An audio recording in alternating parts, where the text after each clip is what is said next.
in my room. Because I've been doing... My computer's been on all day. Ugh. I've been doing homework. Classwork, and... Along with that, I had BDO open.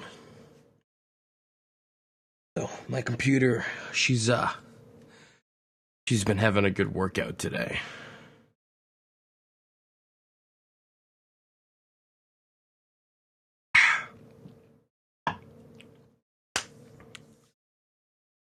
On tap, it is Miller High Life, is what we're drinking tonight. We had, kind of like a little party today. Not today, actually. A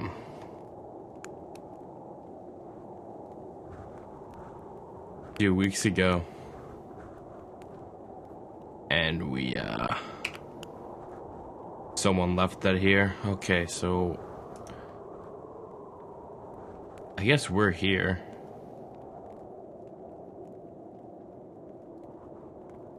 Oh yeah, okay. So what I wanted to do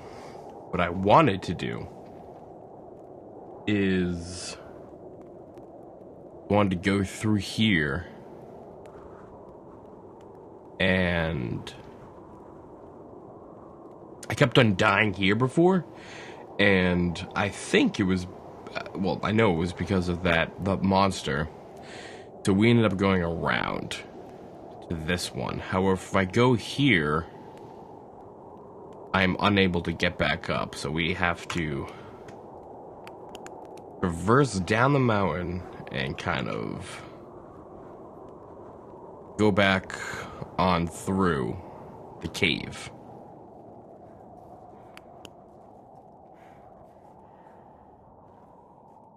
We'll do that. I also... Brightness is the same. I turned up the audio a little bit. I think I might turn it up a little more in here.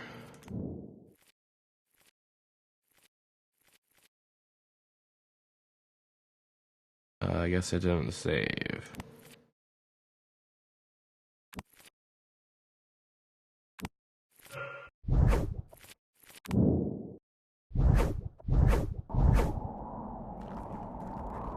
So, I guess this is it. This is the cave.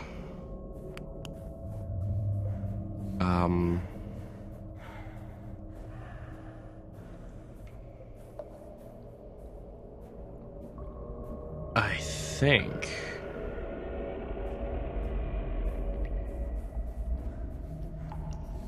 Oh, I'm trying to remember where we went. This way.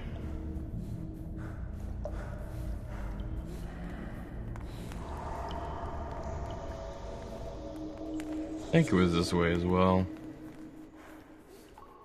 Yeah, this looks familiar.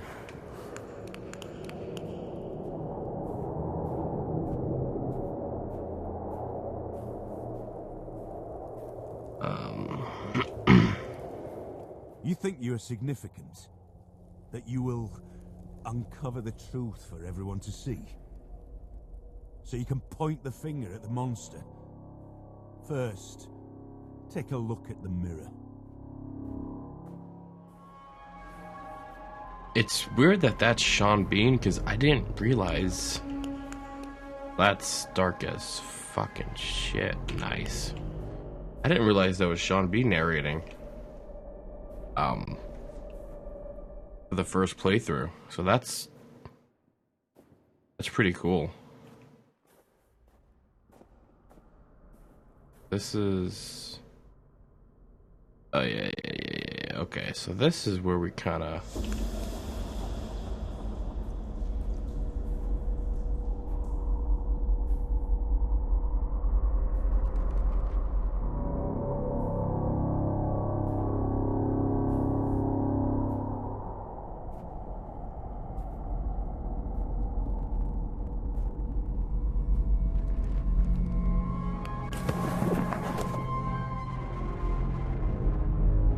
Okay. looks like I have to read this one.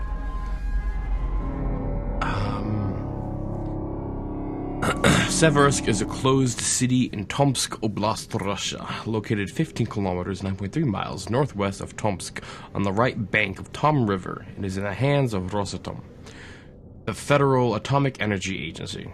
Founded in 1949, it was known as Pieti Pochovi. I think I fucked that up pretty bad.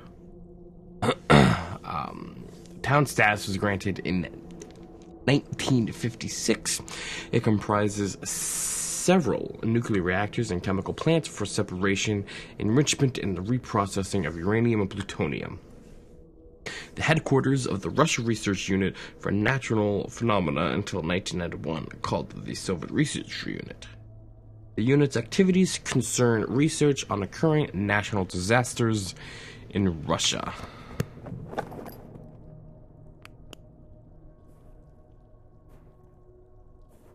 There's that knife.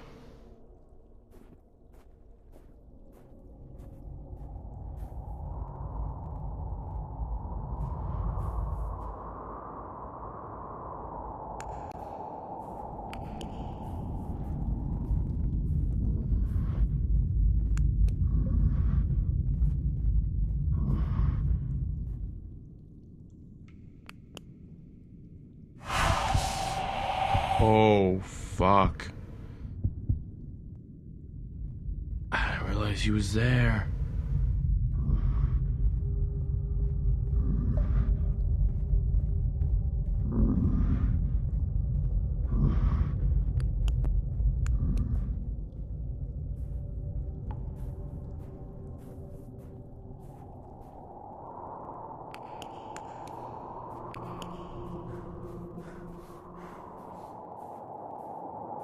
We have to go, I think, this way.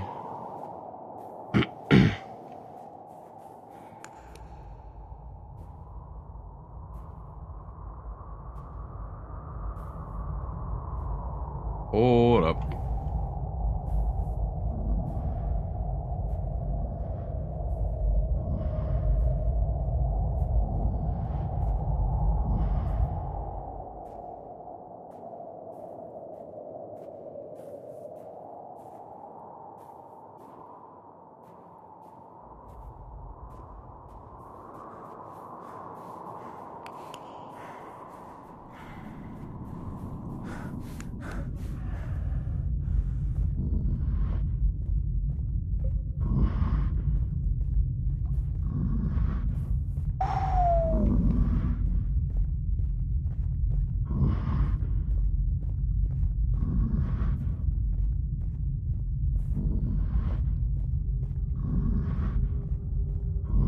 Mate, do something.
I don't get that dude. I don't know what to do.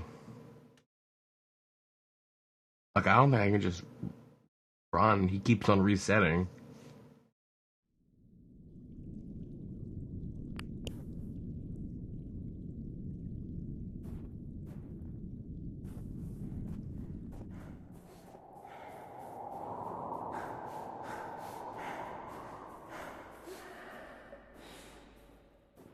Oh, okay, I guess he's gone now.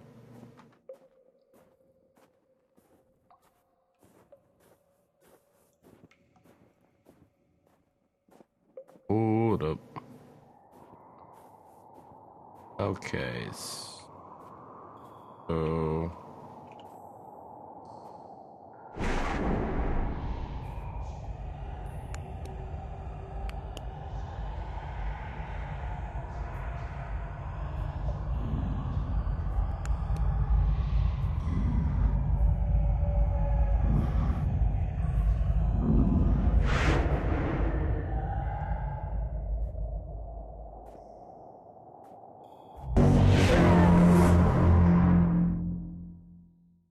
Yeah, I guess he, didn't leave.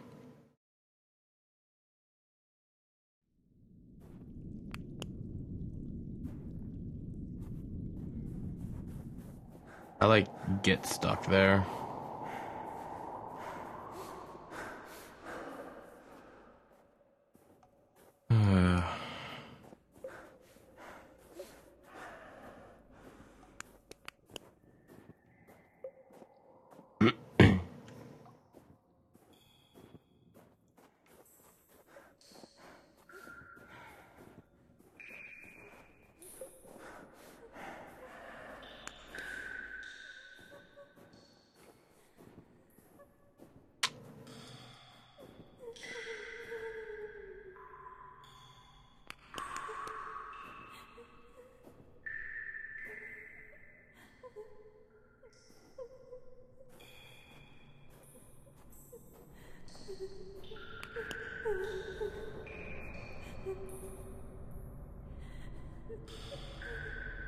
The fuck?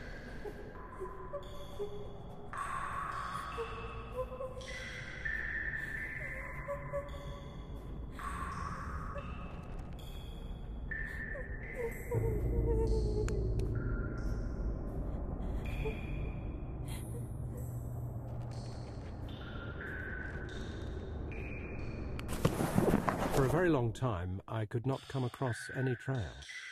The tracks came and went as if someone was playing with me, as if the victims were moving.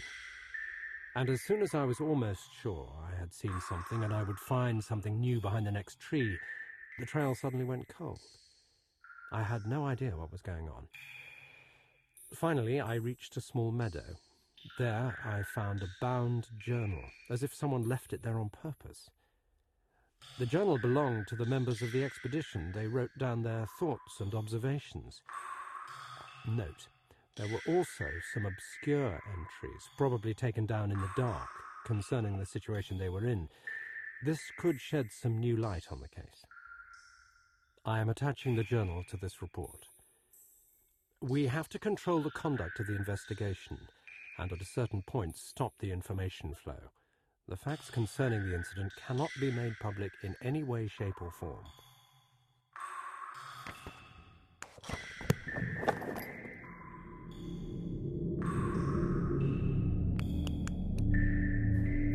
Okie doke. Oh, I'm probably like right here.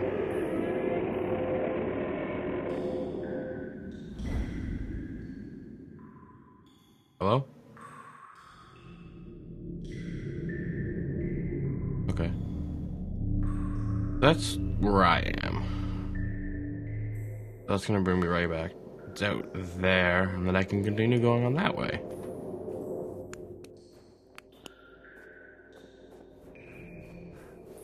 Easy as pie, right?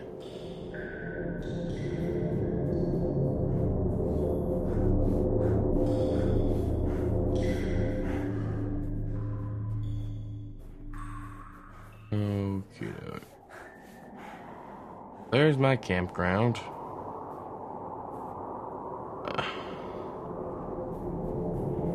Pop down. We'll go back. Up.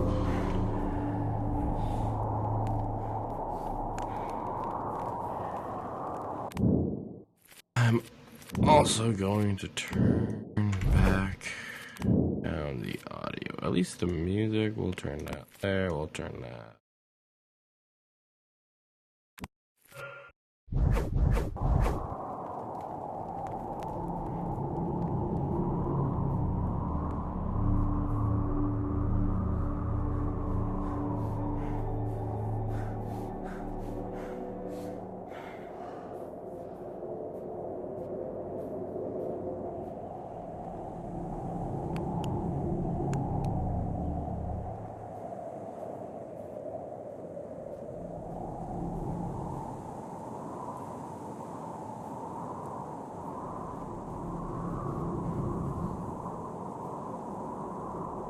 Do I dare drop down?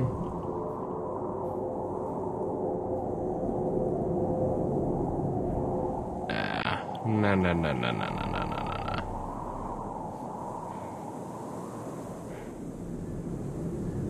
29. Eons. That's how long I spent suspended in nothingness. And then this one time, a pale, dim glow filled it.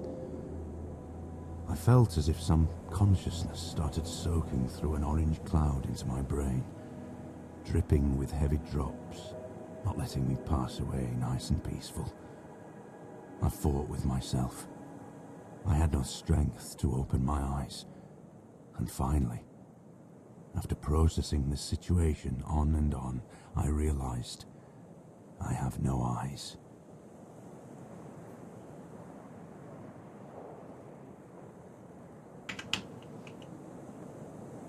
Okay. We're at 29.93.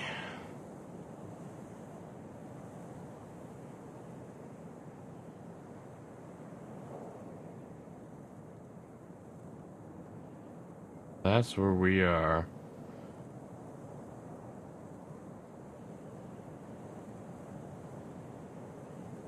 Wait. Oh, you know what? So then I'm probably...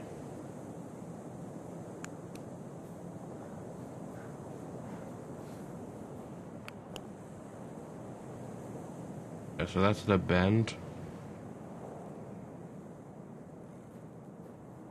Let's...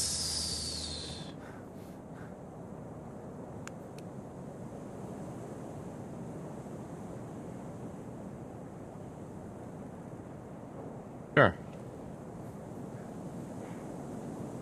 Oh, looks like there's more up there.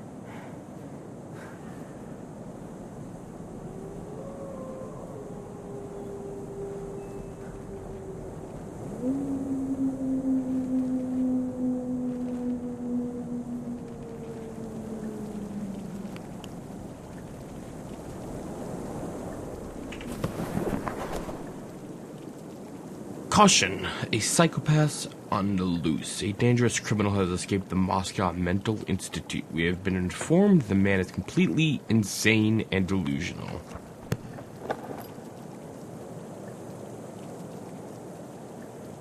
Nice.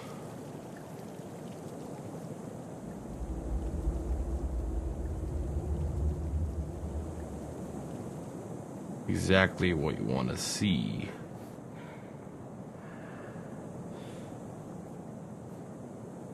I don't really feel comfortable going this way.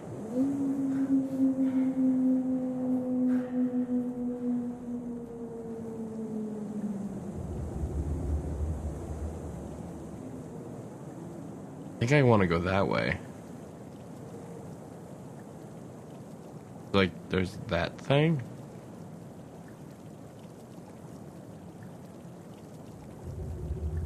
Plus, I don't see anything in the immediate area down there.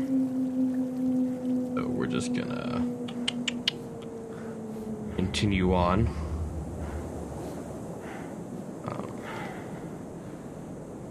Ooh, pardon. I've been rewatching Hunter x Hunter. Well, that's on Netflix, and I've been enjoying that, actually. Again, it's probably one of my favorite shows. Violet Evergarden was really good.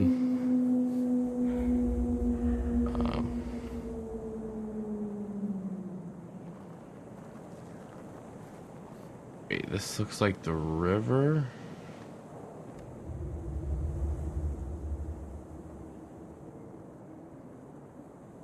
Would we be there then? No.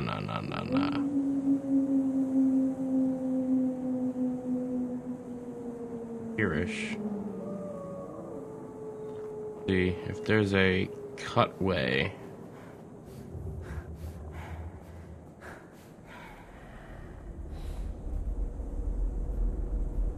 Alright, I'm kind of lost.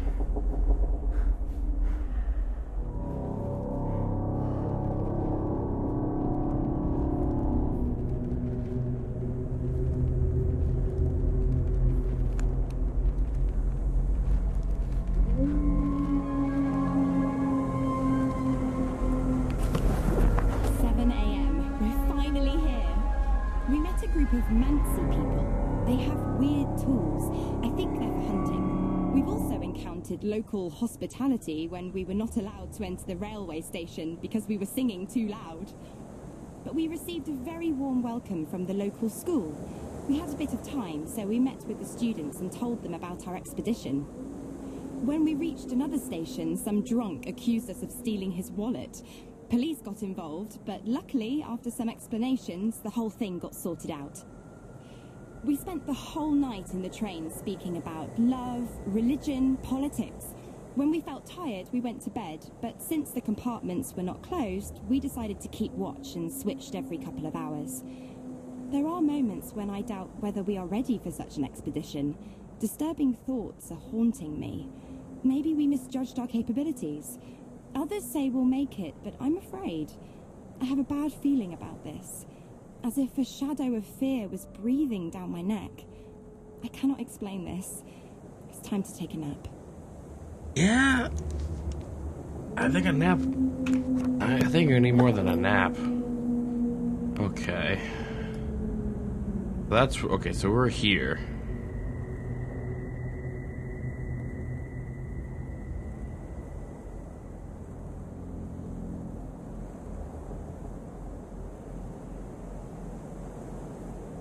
That's okay, so that's where that was then. So then okay, that's where that was. So yeah, I still want to continue going on this way then. Can I go? Is this actually a path, or is this just kind of... kind of looks it.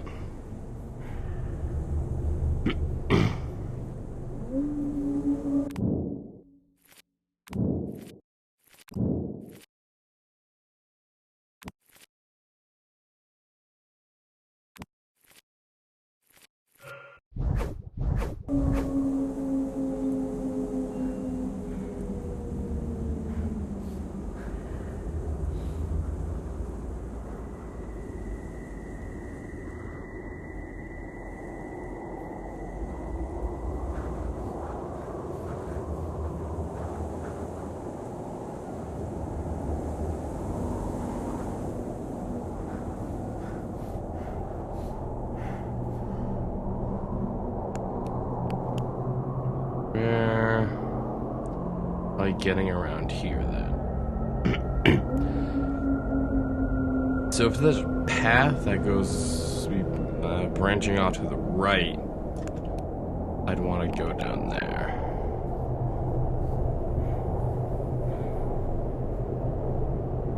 So we're at 3990E. 3991 is where we're at.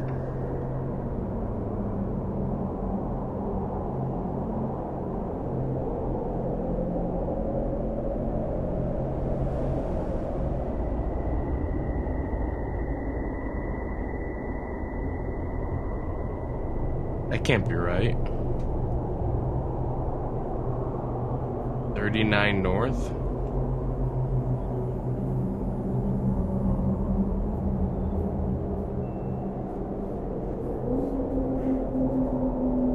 I think my map's messed up. That should be...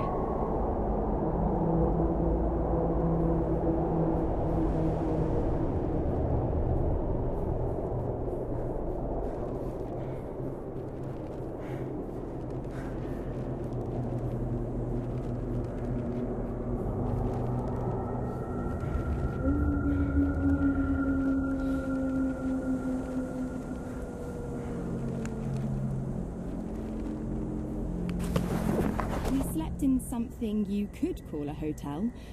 2 persons per bed. We woke up at 9 AM. It was actually quite comfortable, although it was a little cold because we forgot to close the window vent.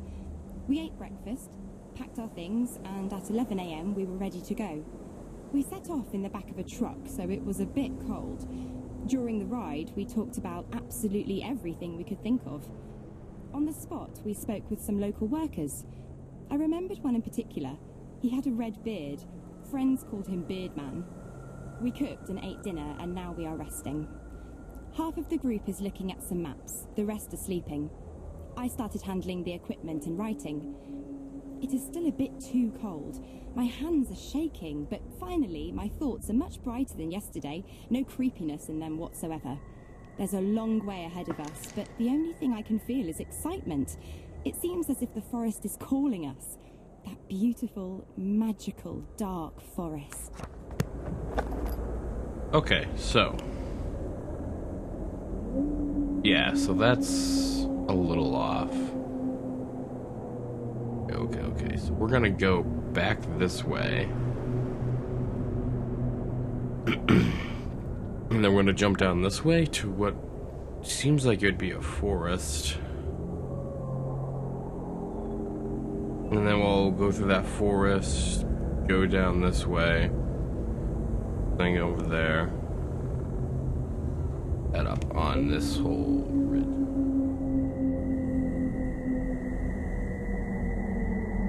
Or 61.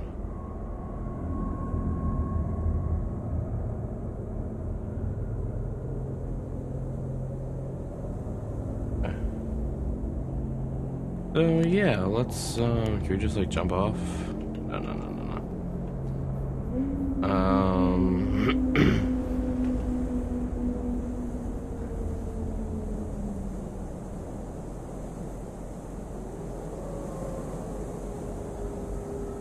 This is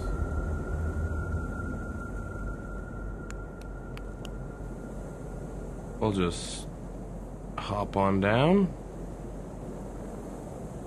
No big deal. We're gonna check out this really spooky tree.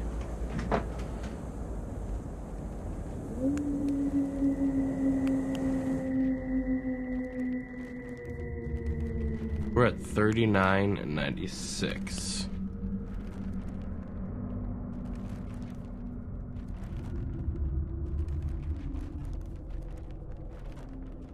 In this area, that seems to be about right.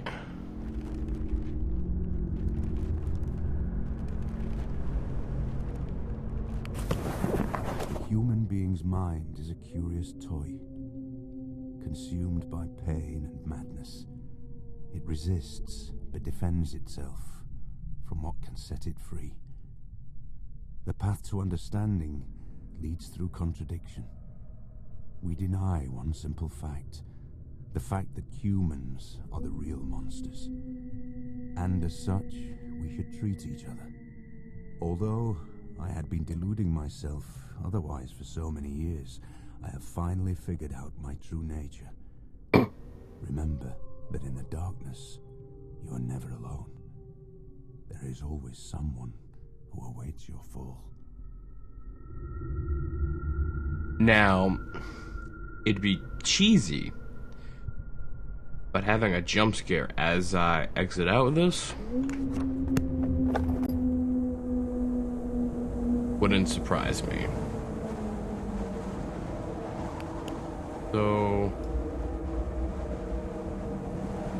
So that's where we are. We're just gonna go over here. What's over here? NPA.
I don't understand those creatures. There's no way to escape it. It's almost like they're permanently following you. Obviously, I can't shine my light on it because it knows where I am.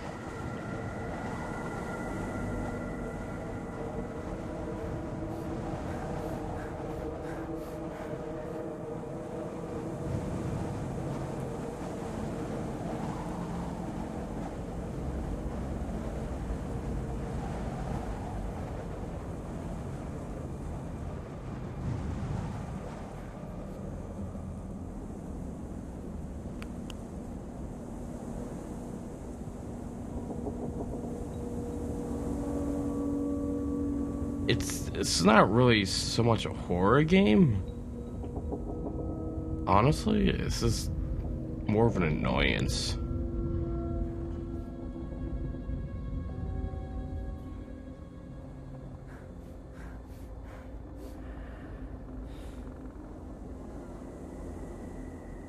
Maybe that's just me, but I feel like there's more annoyances with this game than there is horror.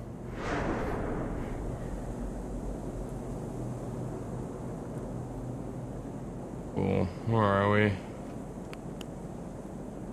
Alright, so we're there. I have to essentially just go straight on through this forest.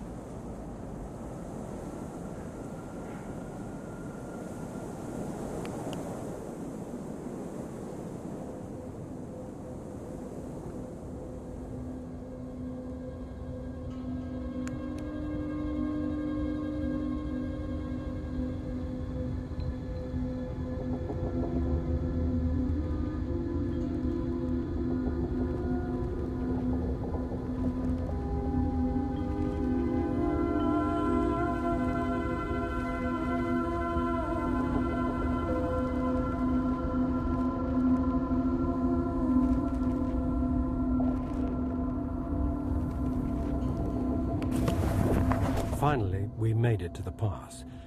Thank God, we made it. On our way, I felt someone was following us. I heard strange whispers around. I sometimes even caught a glimpse of a moving shadow in the trees. There were moments I could feel someone's breath upon my shoulder, but when I stopped still, hearing the snow crunching under one's boots, and turned around, there was nobody there. I had the impression this is a place of some horrid altar of madness. Nothing is as it should be. Or it's some kind of a nightmare. And then we found the bodies. Something told me not to look, but it looked like something was sticking out. Or maybe there was just some voice in my head which kept repeating, "Go down there, go." I can hear it clearly even now. So I went down and found the remaining 4. The way they looked, what on earth could have happened to them? I'm not able to describe it in detail. Smashed skulls, twisted limbs, broken ribs, torn, cut, or burnt skin. Never ever have I seen anything like this. A gruesome image of madness or some sick experiment.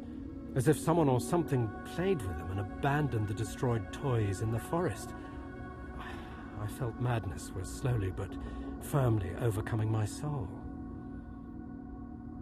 Huh.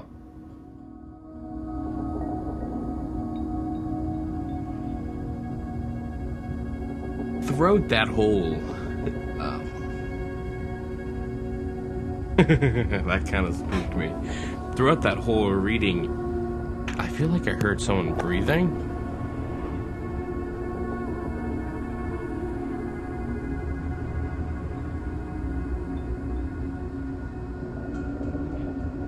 Guess not.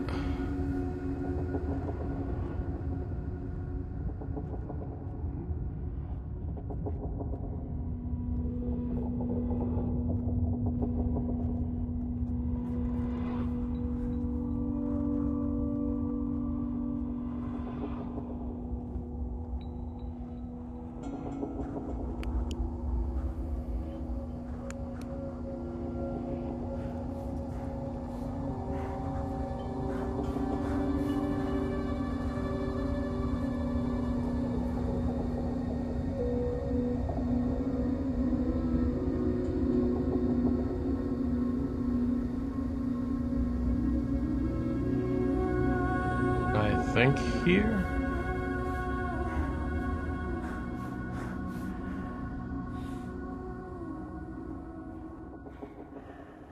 Nice.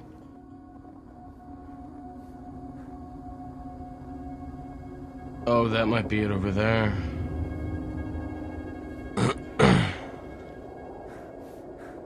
That just might be it.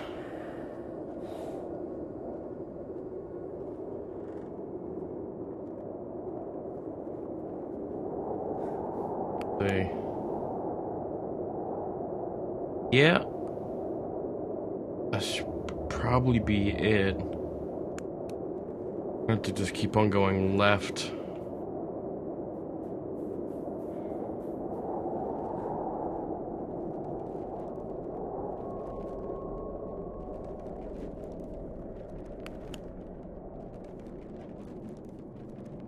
We'll go straight.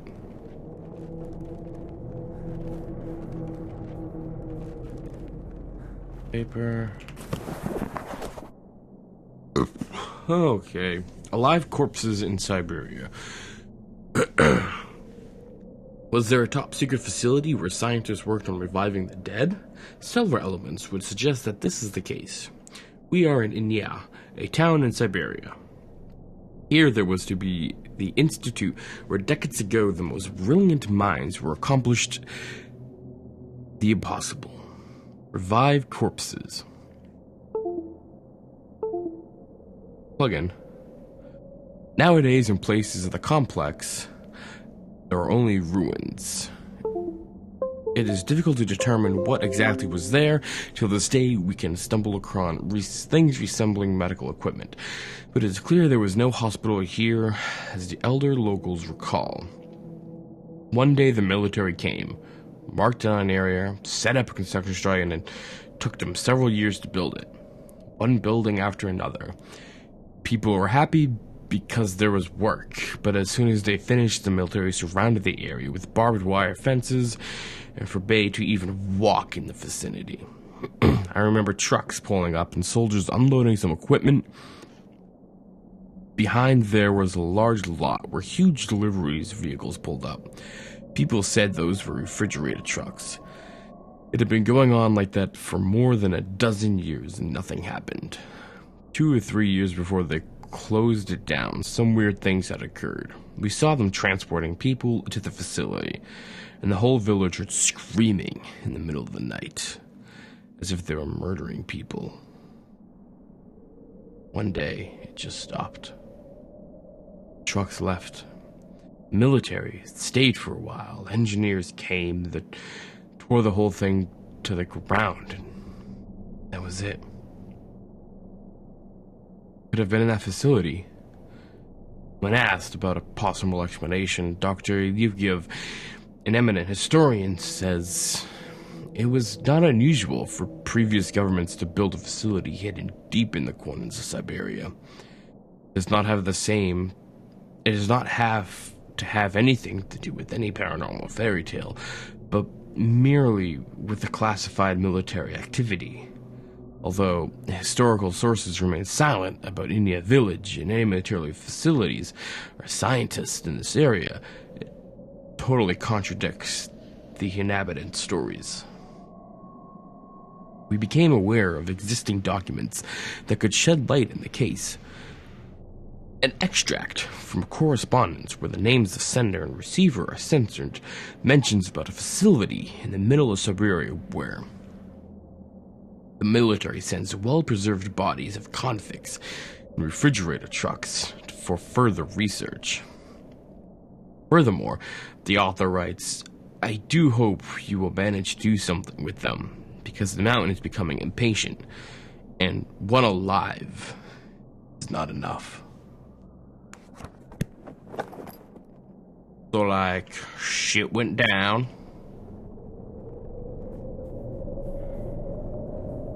Shit went down.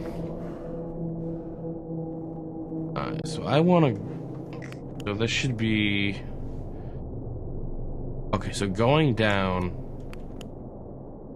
This will lead me back to the center. So I want to go this way.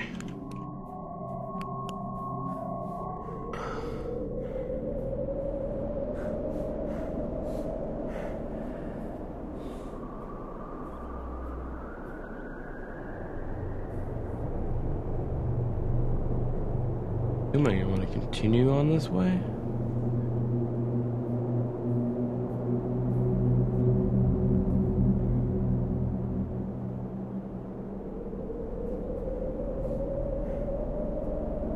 Cave.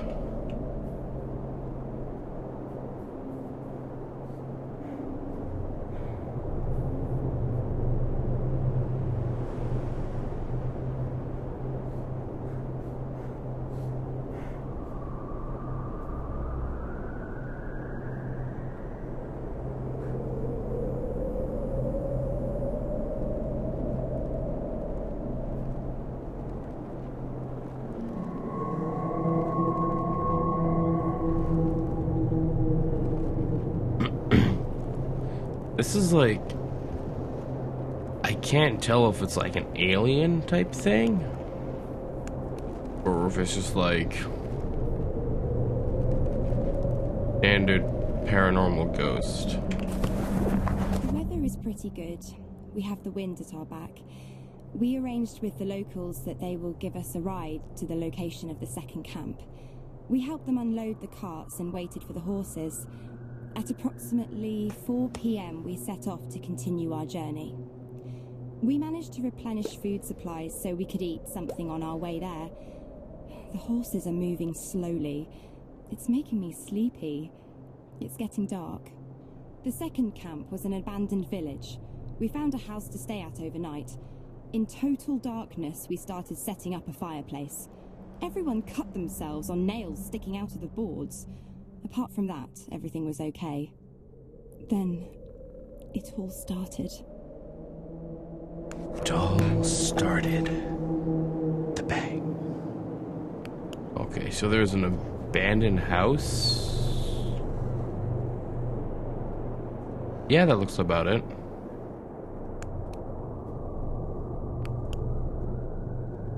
Ah. Ah.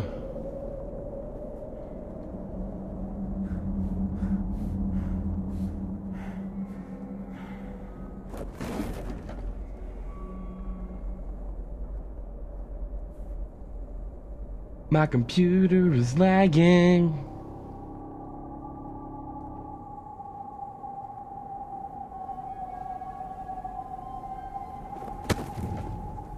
Fucking knew it.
Oh my god.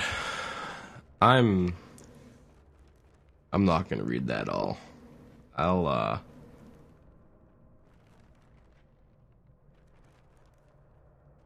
was like to the page. I'll just leave this up.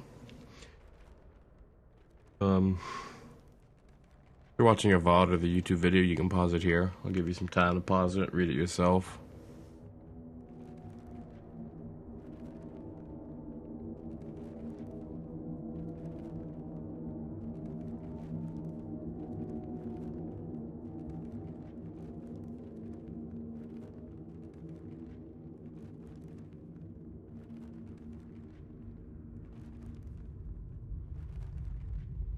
All right.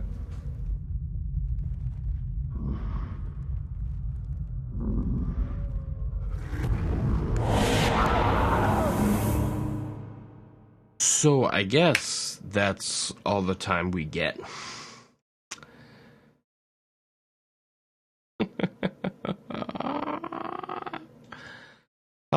How far back do I have?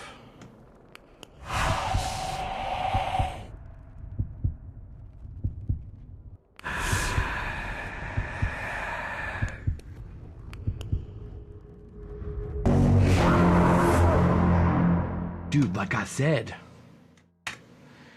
he's an annoyance. I'm not even scared of this dude. I don't want to, like, stop the game, but, like...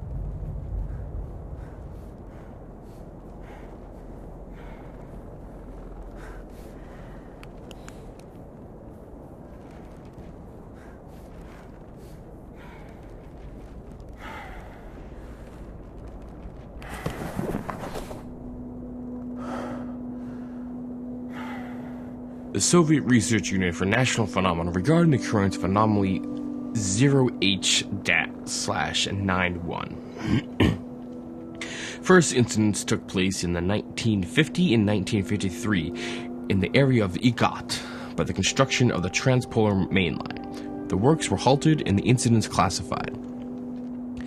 Any witnesses were ordered to be eliminated. On October 17, 1950, according to witness evidence, at the same altitude as Camp 503, to the west of Igat, an emanation of unknown forces. I'm going to die again.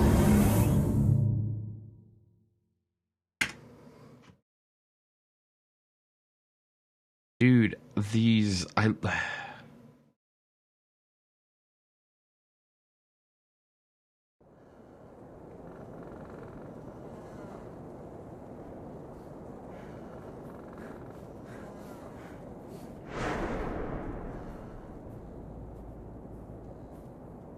D877.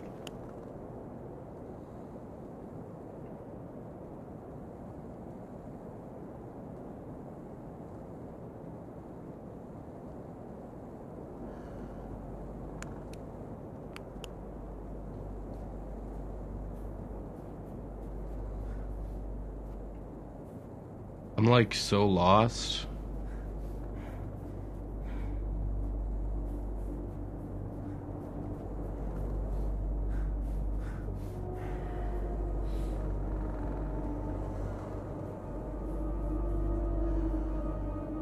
Okay, so this is the house.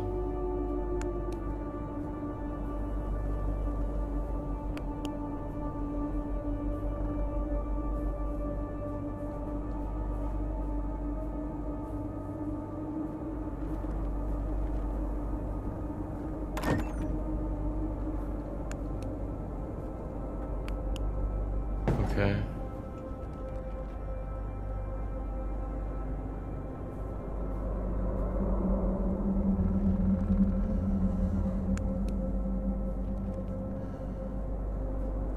Hey, man.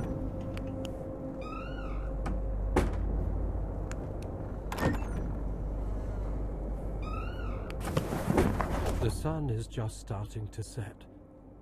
I see it like I am there myself, as if I'm standing there in the middle of the forest. I'm not sure what is going on with reality. I'm writing with my own blood on a tree, my own name. Anton. No, not mine. His. The sun is just starting to set. Orange mist. Orange mist all around. I see their bodies coming out of the woods. I hear a scream. A horrific scream of terror. Is that my voice? I think it is. Where's Anton? Where did he come from? How did he get in? The sun is just starting to set. He's in me. He's in my head. He's coming in through my eyes. The eyes are windows to the soul. He has no soul. So, where is Anton? I am dropping in a bottomless abyss, falling into the past.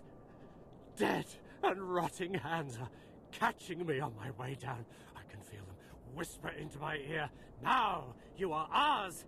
You will never leave us. I'm calling him. I'm calling Anton. Where is Anton? I don't know. I see nothing. My eyes are overflowing with blood. I have to escape. I have to run away. I have to start running. The sun is just starting to set.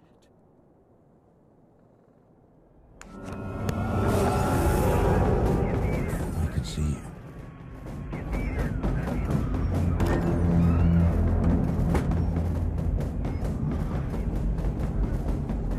Okay, so, shit's insane.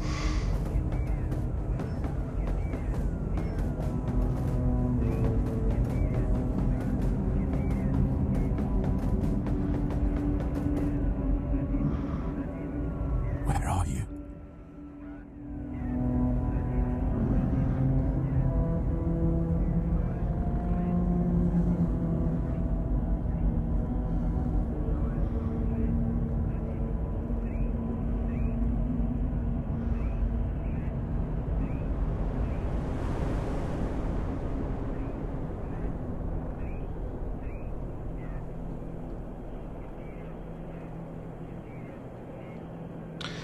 Guess we good.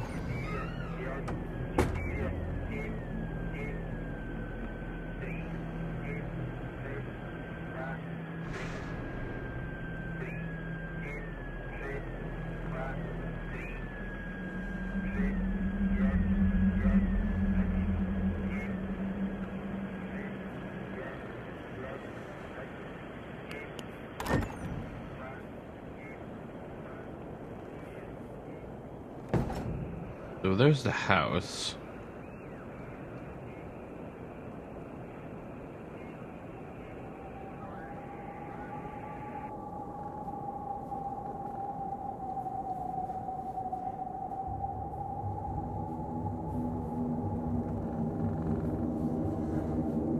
I guess we'll just go this way.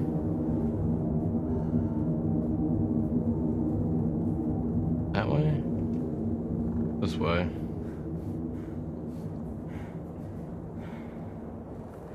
Part of me, like, that whole monster, I'm getting pretty annoyed with, and in that sense, I want to stop playing. But I also feel like we're very, maybe not very close, but we're getting to the end. So this is 7264. 72.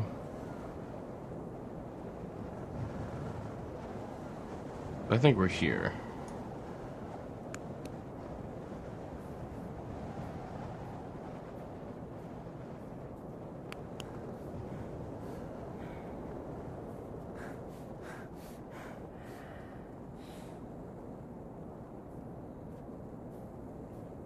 And, like, I don't want to just, like, stop playing, you know? Or, like, quit a game if I'm near the end. Even though that one monster is probably the most annoying monster I've ever encountered. At night, strange sounds coming from the forest did not let us sleep. It's hard to tell what it was. It sounded to me like someone was calling me, but the rest of the group said it had been some kind of humming. We will ask the locals if we meet them again. In the morning, everyone was a bit scared, but after breakfast, our moods improved. We set off up the river. The snow isn't really that deep, but it's wet and it sticks to the skis, so it's hard to move. We passed a couple of cliffs, and after a couple of meters, the area became more flat. Finally, around 5:30 p.m., we stopped to set up a camp. It is our first night under canvas. We were very tired. We tried to prepare for tomorrow's walk, but hunger was stronger. Then exhaustion overcame us. We sat around the fireplace and talked, or rather whispered. We were afraid to speak louder because of the surrounding atmosphere, as if this place was sacred or haunted. At last, we took shelter in the tents. Somehow, nobody feels like sleeping. We thought someone was passing by on the trail nearby, so the boys went to check it out, but there was nobody there.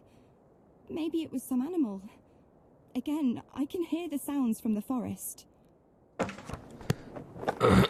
So they all going insane. So where are we now? Okay, so we're there.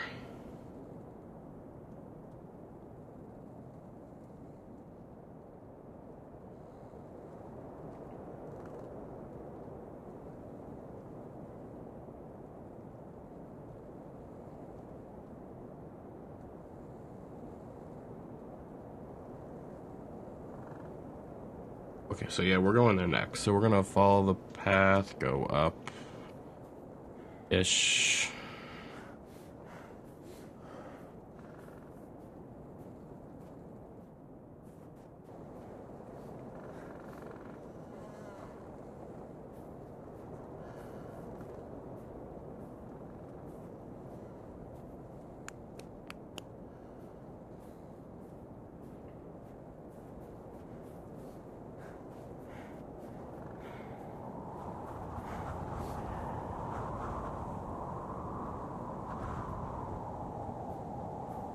I wonder, will it completely go black if I go back in there? Dang.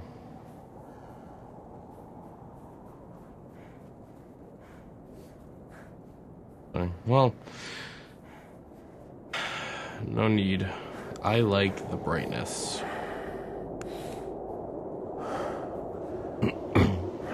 Not because I'm scared of the dark, but because I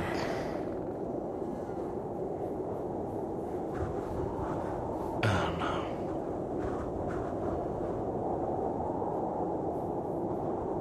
There's adding darkness to a horror game for an effect, and then there's just adding too much. So this is 60, 66, 60.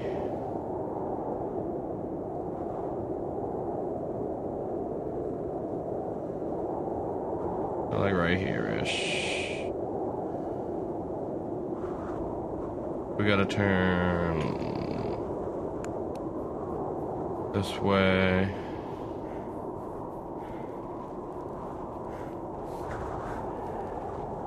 I think for that other marker,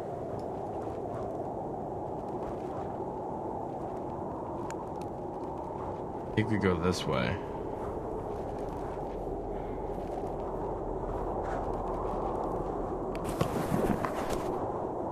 Dr. Grigor and Tovik's testimony on anomaly 0H91. We have never seen such a thing. The activity was off of the scale. Energy readings. It was just beyond any reason. I remember Dr. Petnik. He said he had heard singing. He saw angels appearing from the light. It was clear to us that it was dangerous to stay too close to the anomaly for too long. We had to conduct more tests, therefore we decided to use the prisoners. That is why we created Section 22.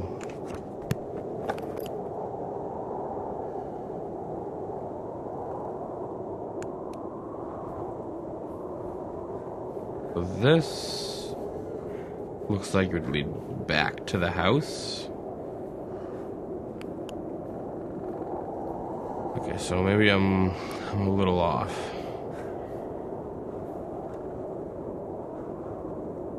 Yeah. So this goes back to the house.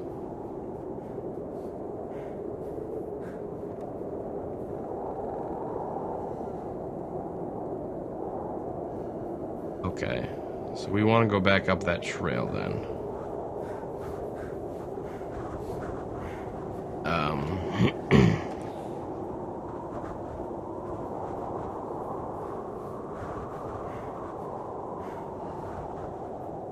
Okay, so this is the fork.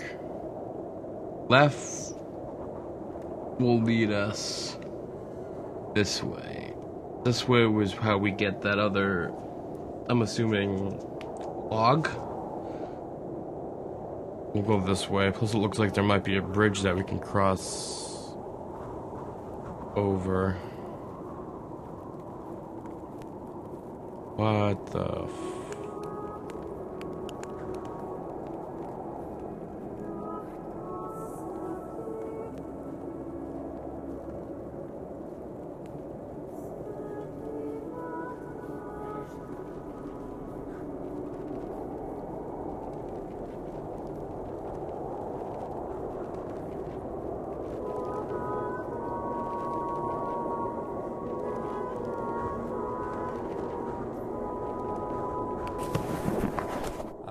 empty wreck, made in his image, but not alike.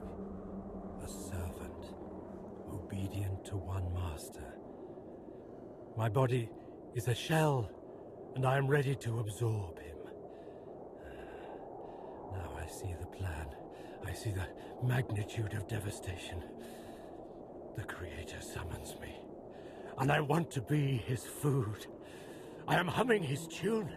I am looking at the world through his eyes. I drink the blood of his enemies and taste the rotting bodies. I feel the sin sprouting under my skin. I hear screams in my head. I hear them calling me. I hear the calling of the ones that through him have already found their eternal shelter. Free them, my lord! Free them, and take me instead! Fulfill your revenge! At the hour of my death, an army of angels comes out from the orange light. Their song is made of one powerful voice. I feel their presence, their twisted faces, their black eyes drilling into my consciousness. They demand to finish the work. Oh, his presence is overcoming me. So poor and defenseless. What have they done to you? What harm? There is a place. You were there, and so was I. A huge gate, and the Creator hidden behind it. Only those few who touched him could understand, but you could. You understood, and I understood through you. So he's insane. That's probably his body.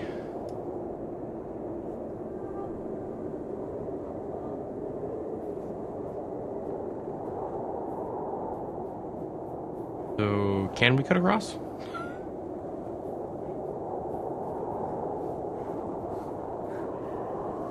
Whoa. Cool, so it looks like we cut across, so we're here.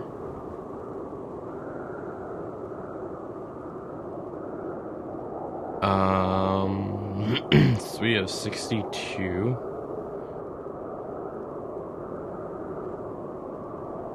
47, which is around here, and 51. 30, which is there. So we're gonna go up here and then take a left.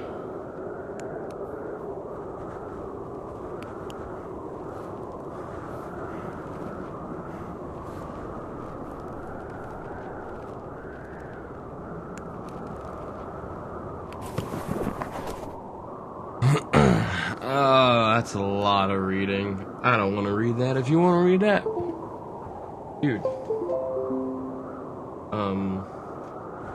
In the VOD or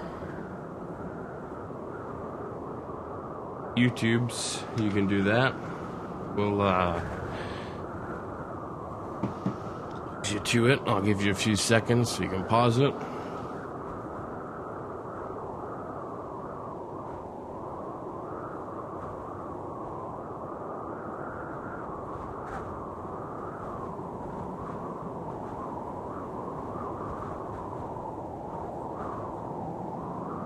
Okay, that's all you get.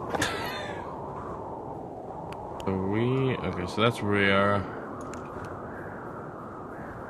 We're very close.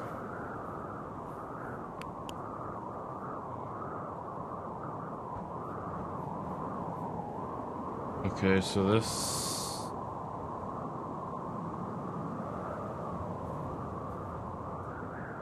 looks like this would lead back to the center.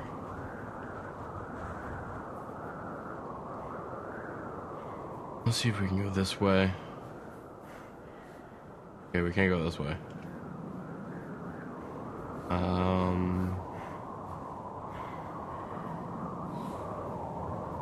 Doesn't look like there's a way this way. I guess we're crossing this bridge. Or log. Tree.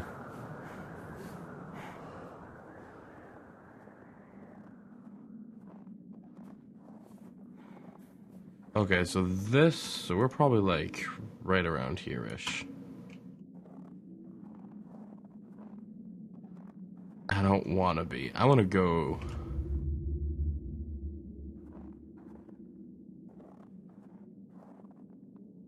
there.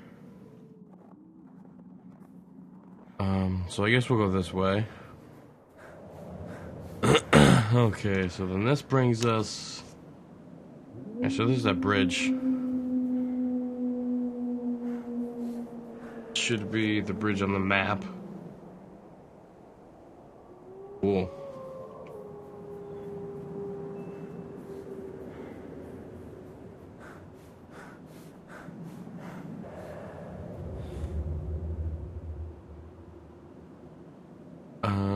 So it was 62. Go here. Finish up the legends, landmarks.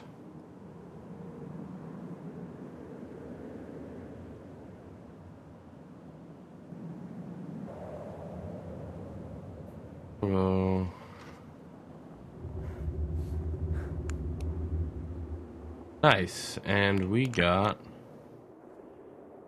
new camp. So we're here.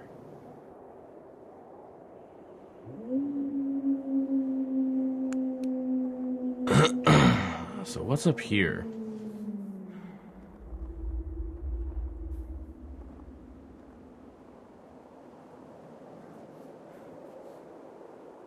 Absolutely nothing. This must be here then?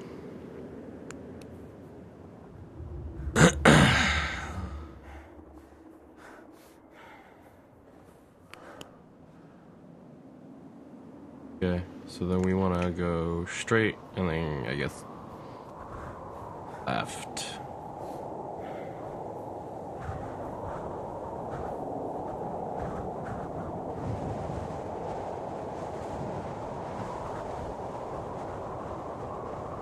That radio tower.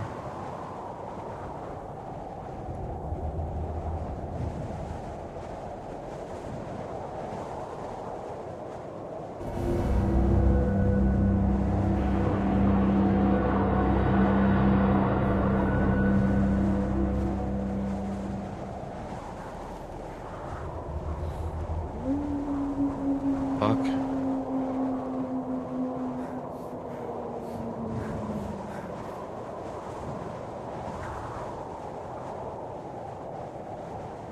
So this is that point, that pincer point. This must be in between them. Oh, I wonder if this is the facility that was mentioned before.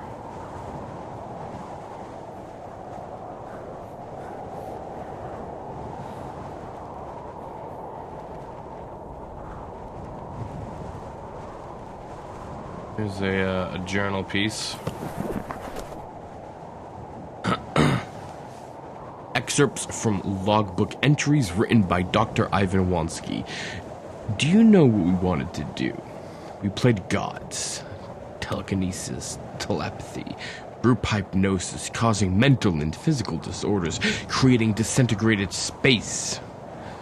Subjects did not even handle a sample of the radiation. That ones that somehow survived behaved as if possessed, communicating with us and different voices, languages that we could not even recognize. And all of them died, one after another. Some turned into rock and some turned into ashes. I remember one who levitated, all his limbs twisted and froze like that above the ground. A long time has passed, but it still haunts me. I remember it. See it happening in front of my eyes every night. Did anyone alive? They later told me that nobody did. But I think one of the subjects could have survived. You have any idea what we have done? My dear Anton, you played God. You tried to create man. Yeah, so cool. There's that. So yeah. Fucking go down this spooky shaft.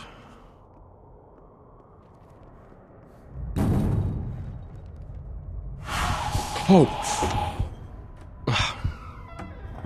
Y'all gonna do this shit on me?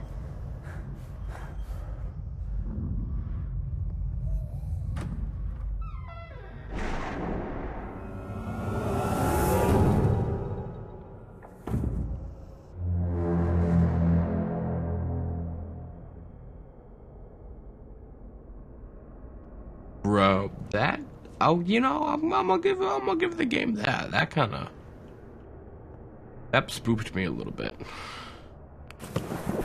My dear Vera, I'm spending my time in the Institute on long walks in the park. Only here I can find solace, only in the shadows of the trees. My thoughts are peaceful when I see how the sun brushes the green leaves and the wind covers my face in a gentle, warm blow. The doctors say the worst is behind me. The breakdown was temporary. It's difficult for me to say what triggered this state. I know you'll never forgive me for what I've done. The tragedy that I've contributed to shall never find any justification or explanation. I can only cover it up with madness.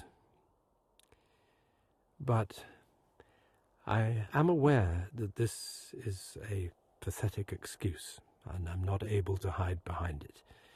I take full responsibility for what happened, and I am prepared to be punished. The doctors, however, say I will probably not leave the Institute. You must know I would rather rot in prison 100 times for what I have done to you. I have to confess, I tricked you. I knew you would never, ever want to hear what I have to say to you. That is why I sent my friend with this letter to your sister, and after a lot of persuasion, she agreed to read it to you. I thank her from the bottom of my heart for this. I'm ending this letter. I want to bore you no more. I love you and believe that someday, hopefully, I will be able to tell you all this in person. Luckily, my friend Anton is by my side at all times. He was the one that went to your sister. I hope this letter finds you both well and in good health. I wish you all the best. Forever yours, Vitaly. I bet Anton isn't real. Or I shouldn't say isn't real. The manifestation of the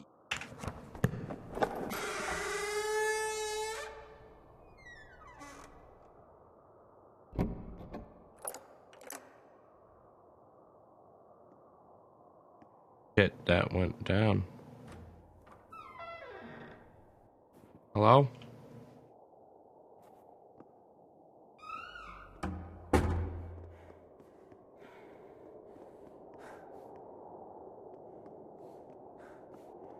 Hello, Nikolai.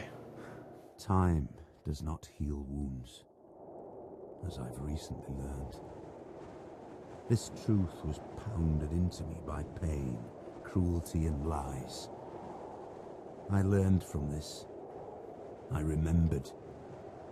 It nearly touched the essence of my understanding, becoming the revelation of truth, when they dragged me down the corridor with my shattered bones. When they operated on me to observe the misplacement of my organs, when they put the worst nightmares into my head, when they closed me up, put me together again and revived me over and over to test the limits of my endurance. And when finally, after so many years, they told me my wife was dead. Time does not heal wounds. So I'm gonna go on a limb.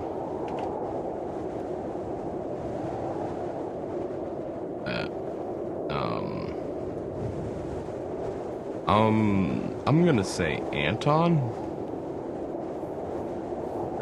Sean Bean is Anton. Sheen Bean. And Anton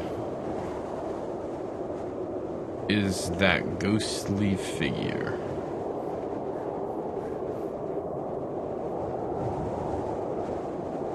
Bridge here.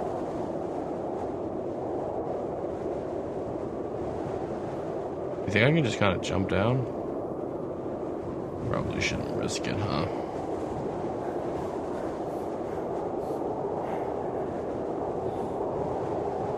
And Anton is a remnant of experiments that went on.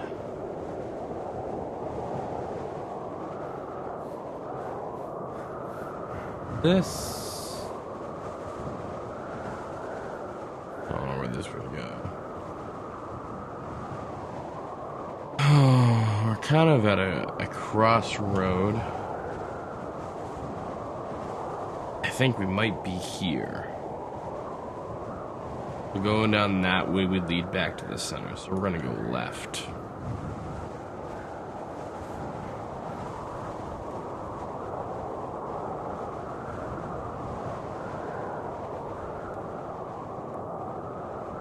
Assuming, yeah.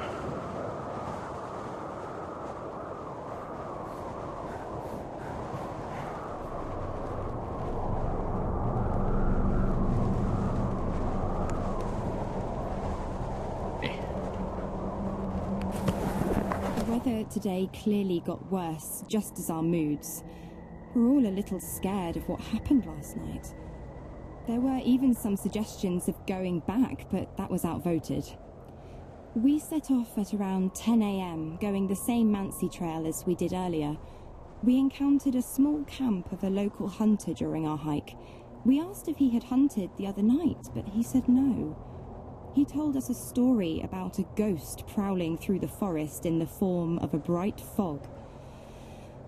Obviously, this did not make us feel better. We kept on going forward. Today, the hike was slow and difficult. The visibility is close to zero.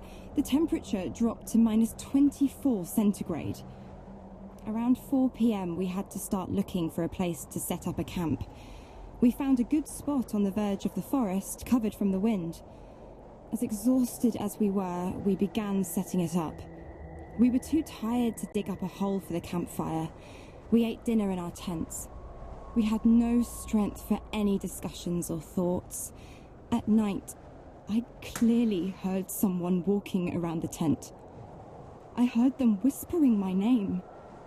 I do not want to talk about it with the rest of the group. They'll think I'm going crazy. Cause you kind of are going crazy, dude. You're kind of going... Oh, okay, so... Where the fuck are we?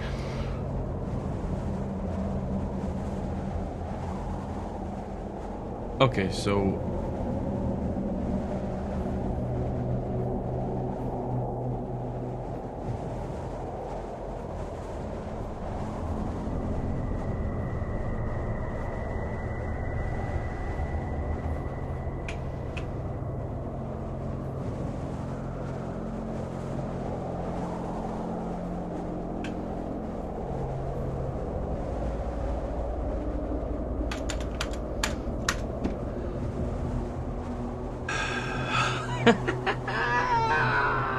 I'm stuck.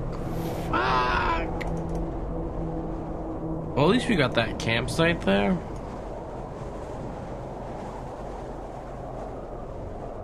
Oh, fuck, dude.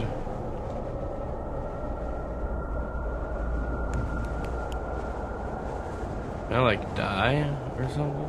No, it looks like... Fucking...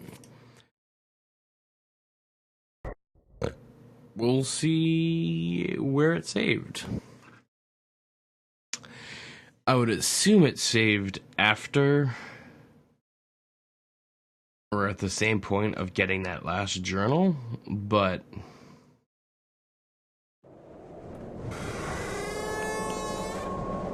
it did. Okay, so looks like we have to go this way.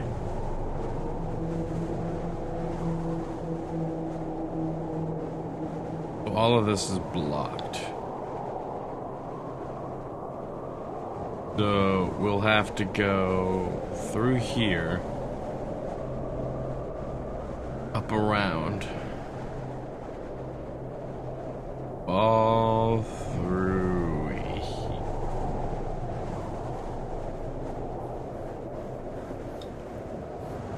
That's annoying as shit.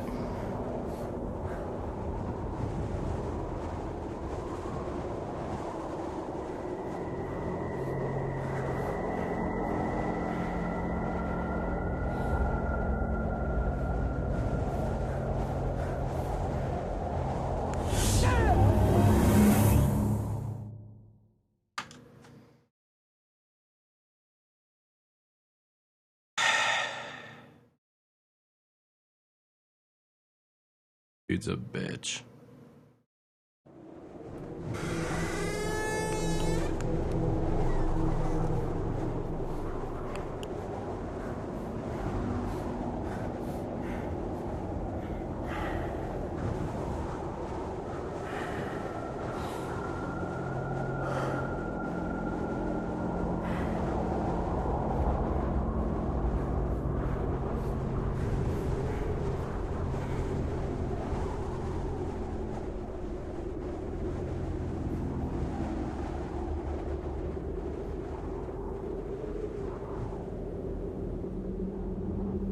Dude, if I died there...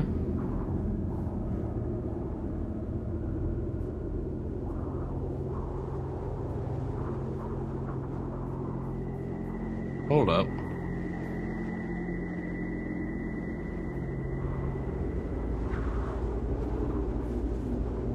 I have chosen you. You are remarkable, just like me. But you are losing your mind, my friend. You're slipping slowly into the abyss, and there is no one to give you a hand.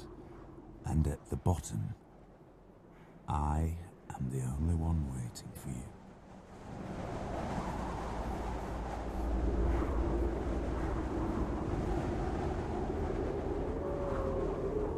Okay, I'm honestly so lost.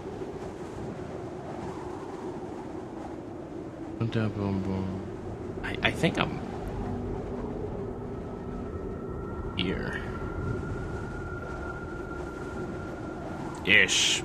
I don't fucking know anymore.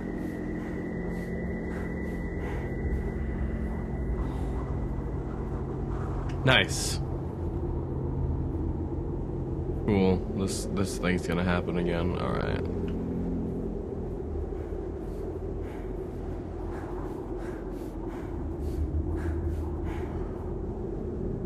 I'm not even...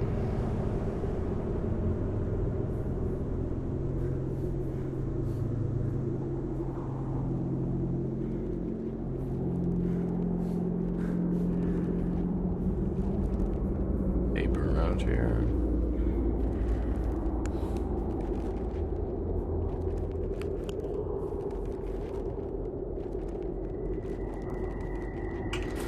I wonder if 27-year-old woman is dead. The murderer mutilated her.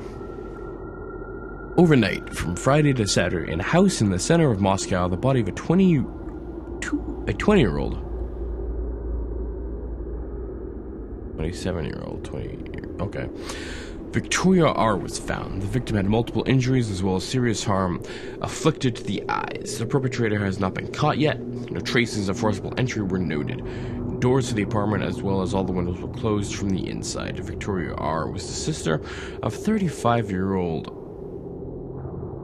Vera R., who was similarly injured by her partner, Vitaly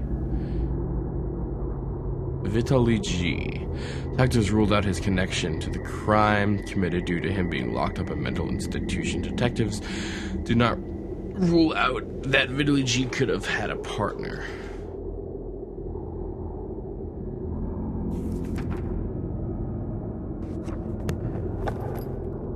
Okay.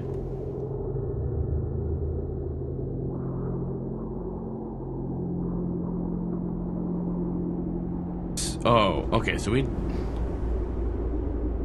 we'll just continue this path, I guess.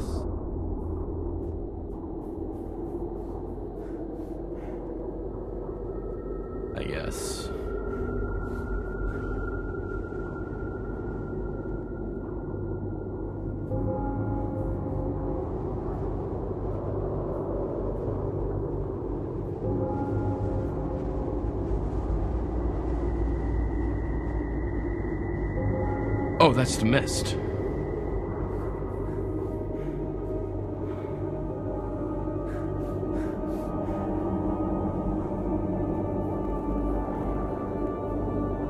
Like going, oh, was the mist bad? I can't remember if that mist was bad or if that was good. And I doubt it would be good. I should say...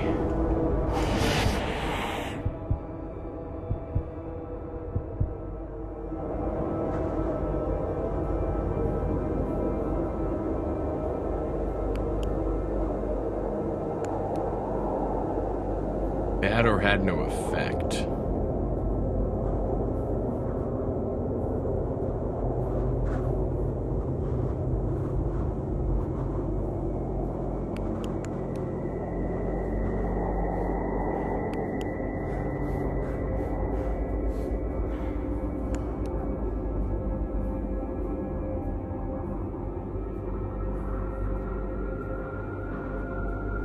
Wait, how do I get there?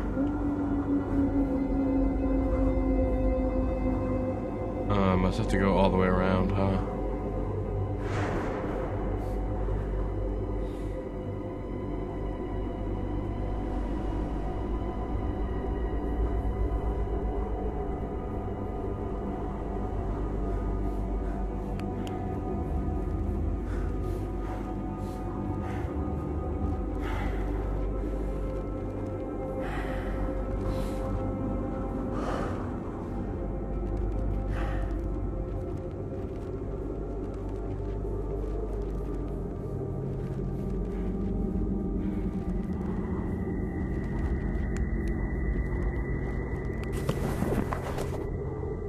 An entry from the testimony of Boris W., a 5-year-old boy possibly exposed to the unknown force that caused the death of 12 people at the Vladimir 30 complex.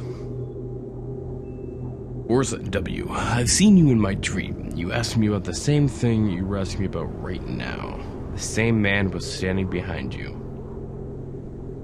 Dr. Grigor Antovics. Boris, there is no one standing behind me.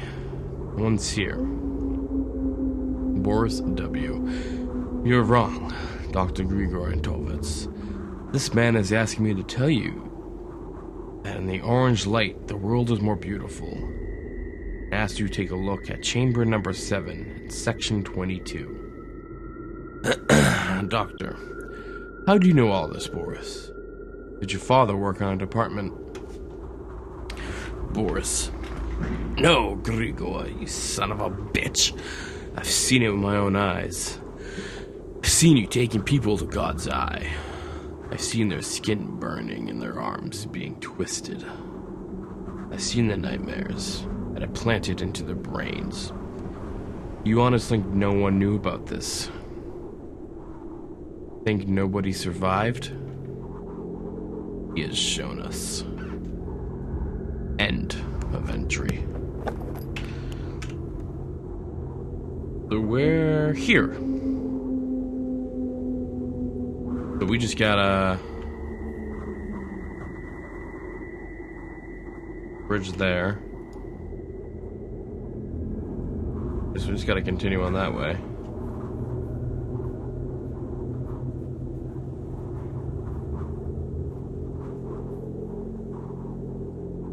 Parkour.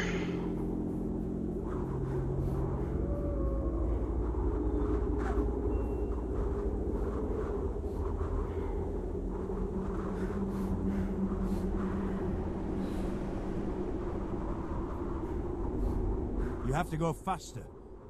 I don't have a lot of time left. You have to hurry. Find the way. Find me, or I'll unleash hell upon you. Okay, damn, like, chill. We got, like, some Call of Duty sprint mechanics on this shit, man.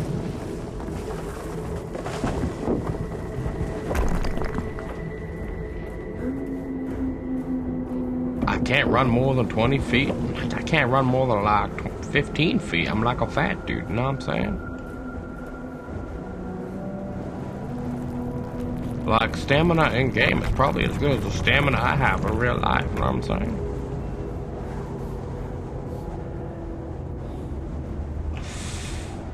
I don't know where the fuck I'm going. Oh, wait.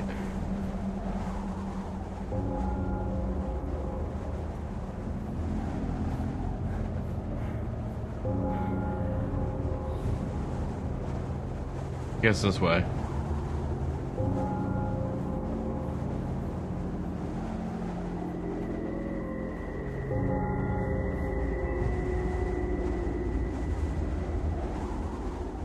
This decrepit building.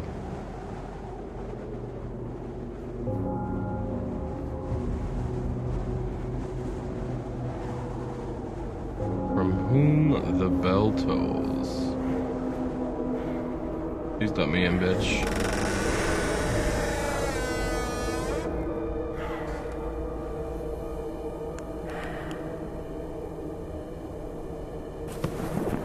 Whoever you are, if you are reading these words, I beg of you, help us. We are in a place they call Post Office Box 5. I don't know where this is. I don't even know what year it is. They are not allowing anyone from the outside to have contact with us. They lock us up in cells, 4 in each. I saw dozens of cells like that. They talk about something they called Anomaly 7. Every day we undergo tests, research, tortures. I have seen how they kill people. I have seen terrible things. Write about it. Let the world know. They conduct the worst experiments possible. They have something that we call the fear chamber. There is no way to say what will happen to the person that ends up there. Some come back, but are no longer themselves. They are absent. Others are dragged out dead. Only few stay sane. I have seen a bright orange light which spoke to me in demonic voices and showed me things worse than any nightmare you can possibly dream. Sometimes people come out of there with broken bones, mutilated, crushed, irradiated, dismembered. I can't take it in anymore. Take away these images. There is a scientist amongst us. He said that during their sick experiments, they discovered something out of this world. They are trying to test it. The truth is that it is testing them. He told us that there are more places like this around the world, and there will come a day the gates of hell will open. You have to stop this. Destroy it. Destroy us. kill us all. The center is governed by something that is called the Soviet Research Unit for Natural Phenomena. I have seen this on an ID card of the man that was interrogating me. He said we were prisoners, convicts, murderers, rapists, thieves. But that is not true. I have done nothing wrong. I hate them all. They call us subjects. No names, but subjects. I am Subject 73. I don't even remember my real name. I beg of you, please help us. Burn it all to the ground. If only this letter reached beyond the walls of the center. If only the guard who promised to take it has kept her promise. You have to do something. I swear by all that one holds sacred, you have to. My only cellmate, Anton, whispers in my ear that everything is going to be fine. That the orange light is singing in the voices of hundreds of angel choirs. Anton promised me that if I listen carefully to the singing, he will free me. Sometimes, however, I think that all of this does not exist. There is no prison. There are no bars. There are no doctors. There is no Anton. There's only this frightening, piercing orange light.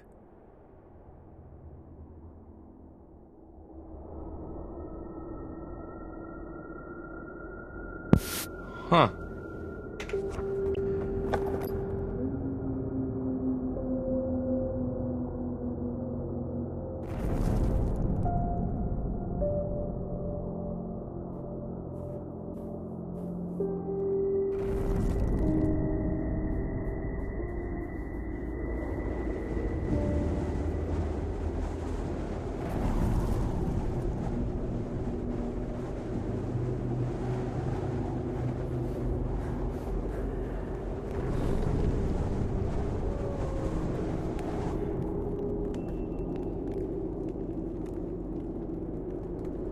Where?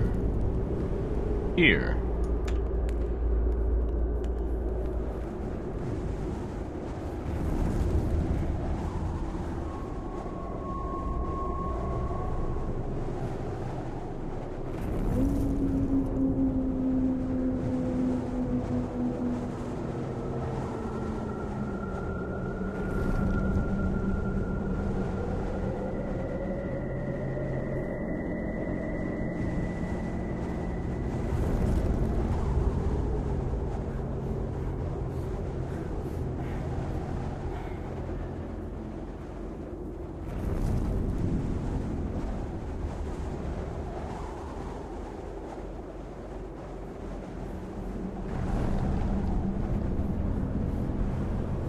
I think we're very close to the end.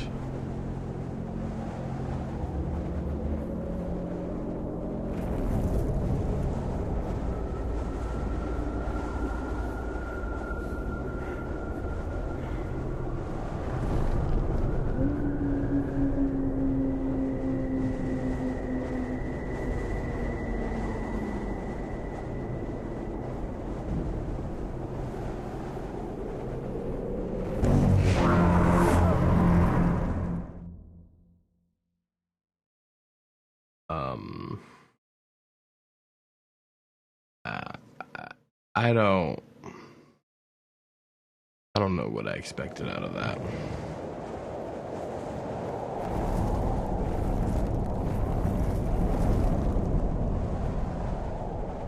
Where would be easier?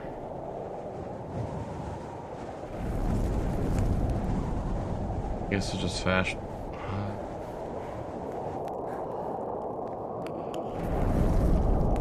Trash travel to this one.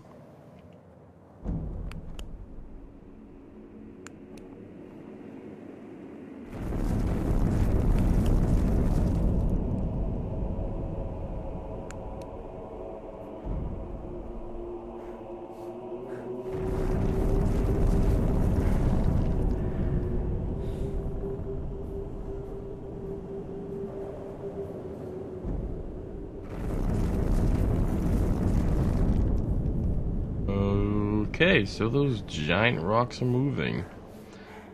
Nice.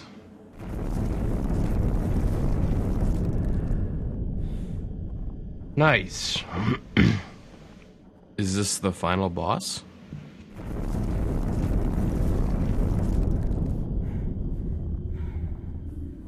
They just doing their shit.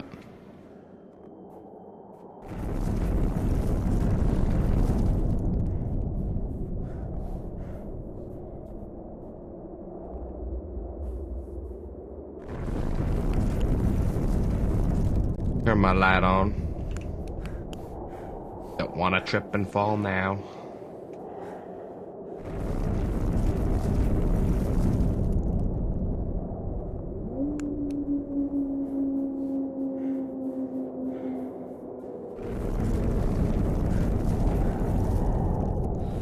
Oh, and cutscene.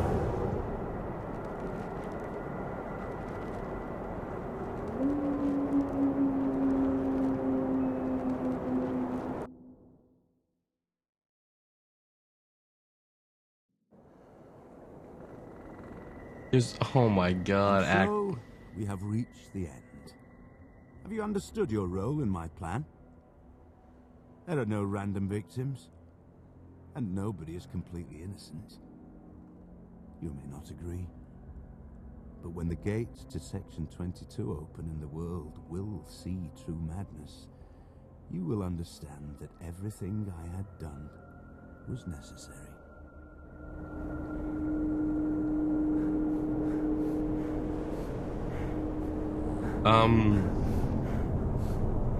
Okay.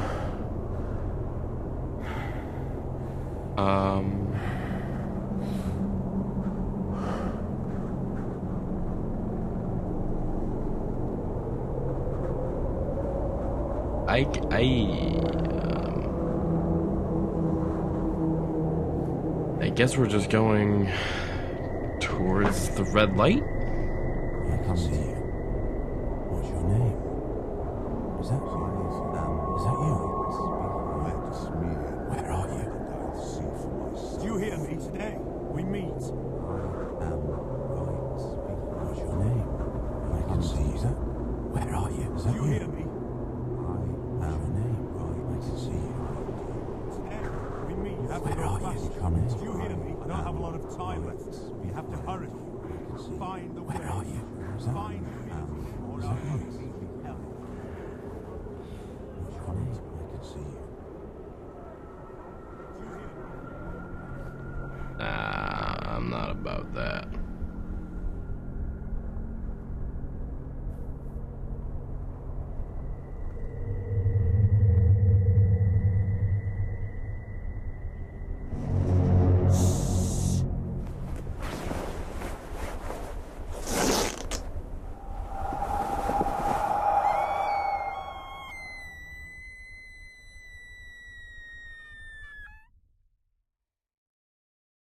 Please don't end there.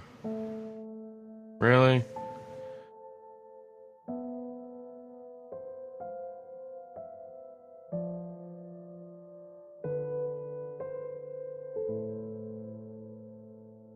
I have faith that you are safe on your last stop. You said a bright warm light will bring you home. Did you lie, my dear? Did you lie? The day is dark, I'm all alone. If you are there, just let me know. Who's Gary Martin? That name sounds familiar.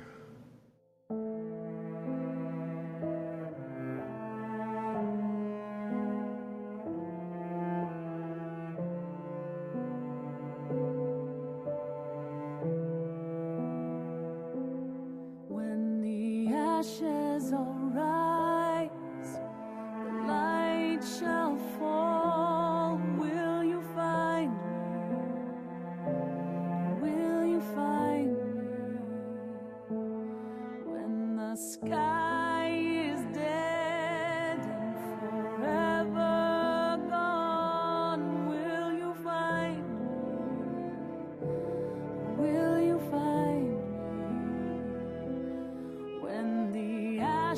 ashes arise, the light shall fall. Will you find me? Will you find me when the sky is dead and forever gone? Will you find me? Oh, will you find me when the ashes arise, the light shall fall? Will you find me? Oh, will you find me?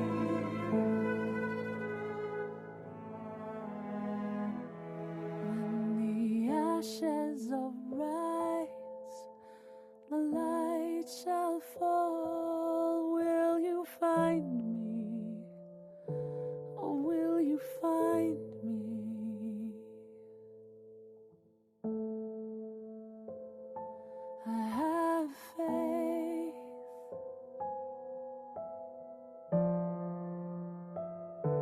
that you are safe.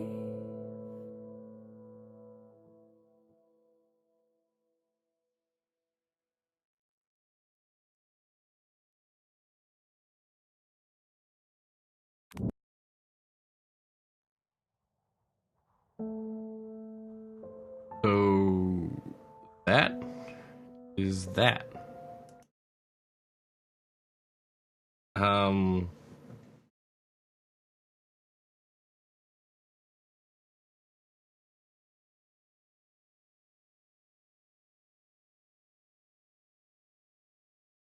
Huh.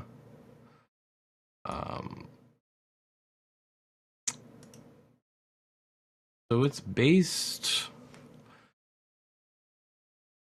Hold on.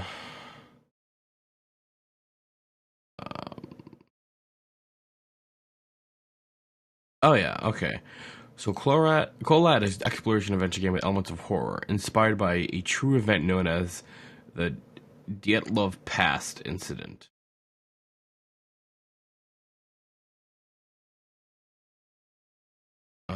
So let's look that up real quick. Let's get to learn on a little bit, know what I'm saying? Let me also uninstall that. I am not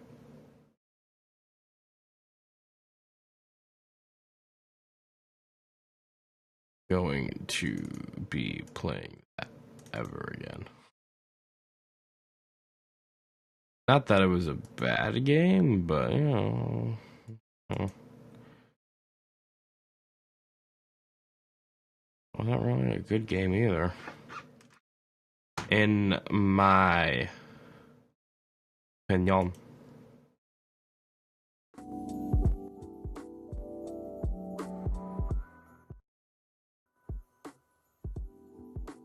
Alright, let's see. Hold on 1 second.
Okay, so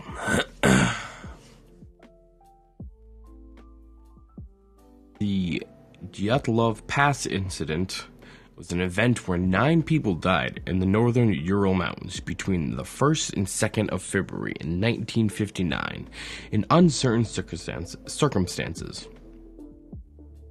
The experienced trekking group, who were all from the Ural Polytechnic Institute, had established camp on the slopes of KHOLAT Syakhl, in an area now named in honor of the group's leader, Igor Dyatlov. During the night, something caused them to tear their way out of their tents and flee the campsite, all while inadequately dressed for the heavy snowfall and sub-zero temperatures. After the group's bodies were discovered, an investigation by Soviet Union authorities determined that 6 had died from hypothermia, while the other 3 showed signs of physical trauma. 1 victim had a fractured skull. 2 others had major chest fractures.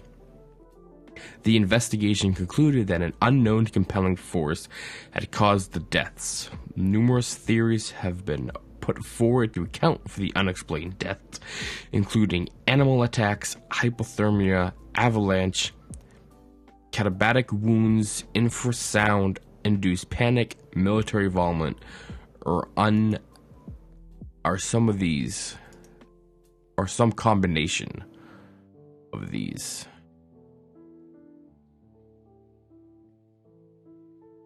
A katabatic wind, a technical name for drainage wind, a wind that carries high-density air from a higher elevation down a slope under the force of gravity. Such winds are sometimes called fall winds. Okay. Thing.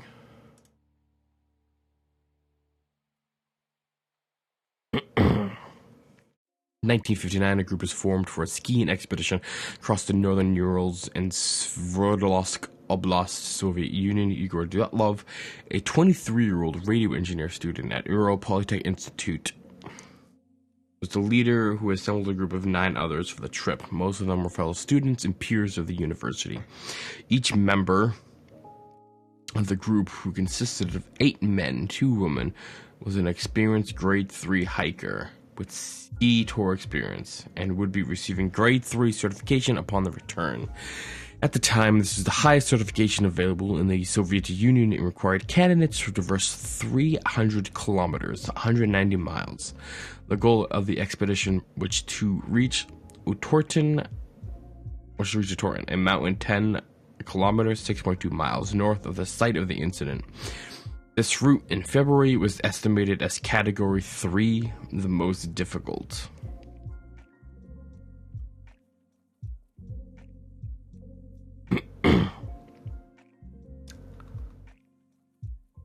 Interesting.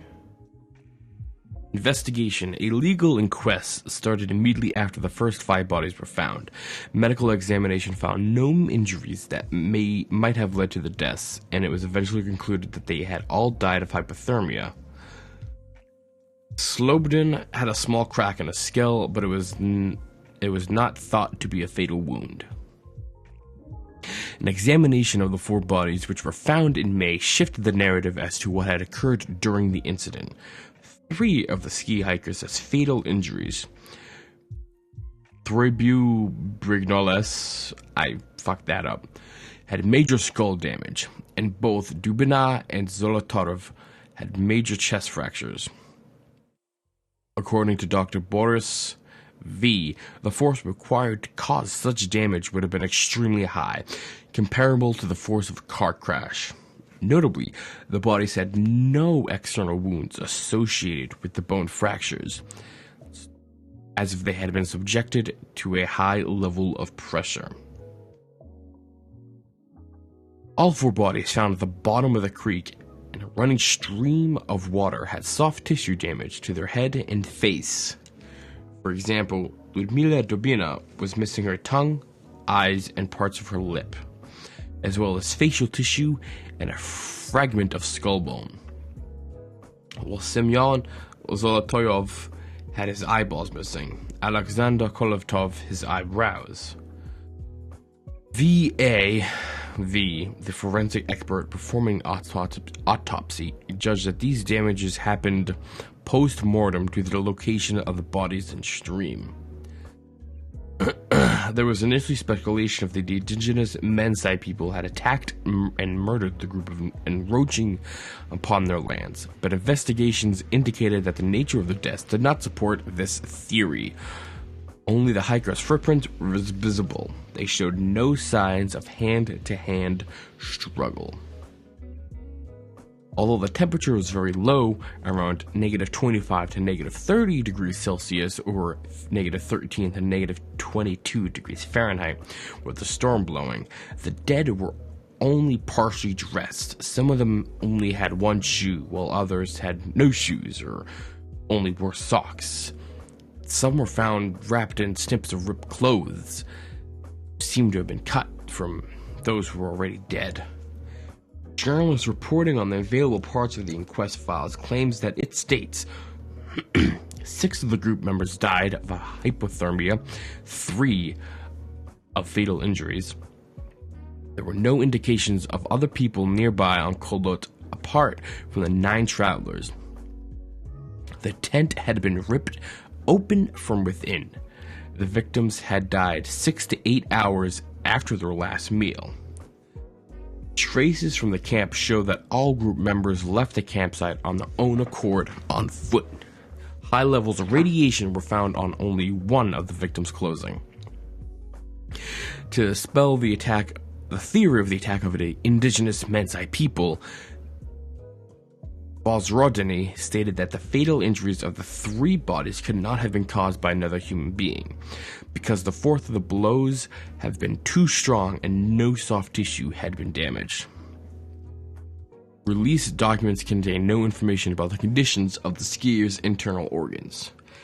There were no survivors in the incident.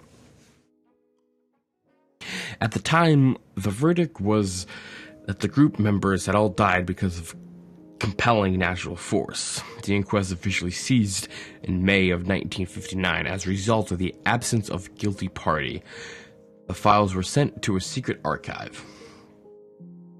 On the 12th of April in 2018, the remains of Zolotarov were exhumed upon the initiative of journalists of the Russian tabloid Komsomolskaya Pravda.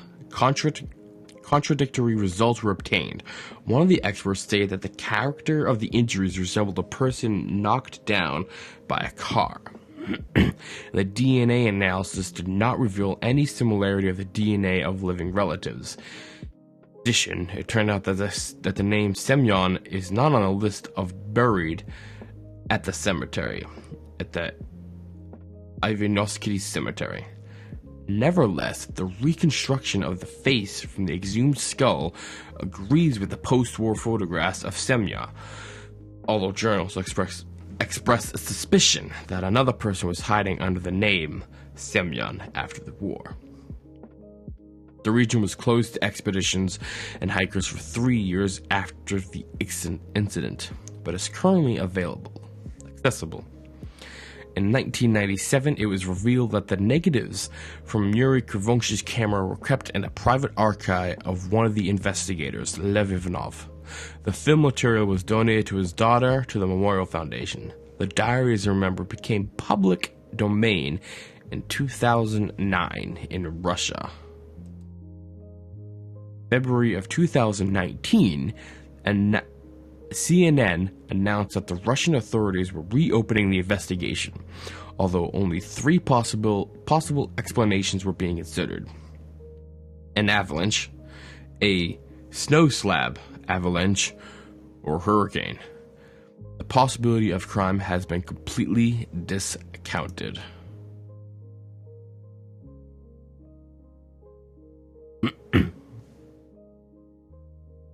Related reports.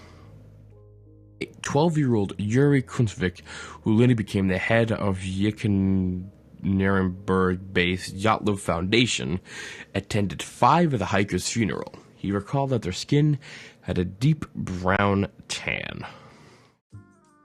Another group of hikers, about 50 kilometers or 31 miles south of the incident, reported that they saw strange orange spheres in the sky to the north on the night of the incident. Similar spheres were observed in Ivdel and adjacent areas continually during the period from February to March 1959 by various independent witnesses, including the meteorology service and the military. However, these sightings were not noted in the initial investigation in 1959, and these various independent witnesses only came forward years later.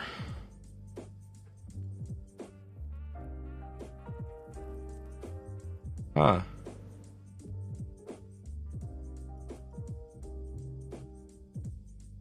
The original theory is an avalanche which caused the hiker's death. While initially popular, it has since been questioned, reviewing the sensationalist Yeti hypothesis. American skeptic Ocher suggests as more plausible that the group woke up in a panic and cut their way out the tent because either an avalanche had covered the entrance of the tent, or because they were scared that an avalanche was imminent. Better to have the potentially repairable slit in the tent than risk being buried alive and under tons of snow.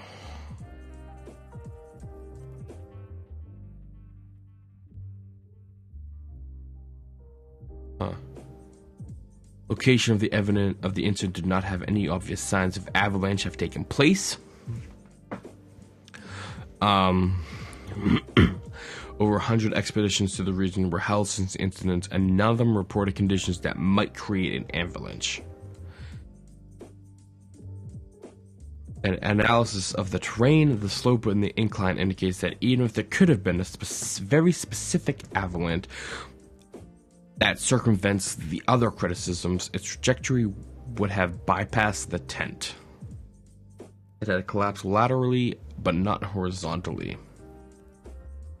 Dyatlov was an experienced skier and the much older Semyon was studying for his master's certificate in ski instruction and mountain hiking. Neither of these two men would have been likely to camp anywhere in the path of a potential avalanche.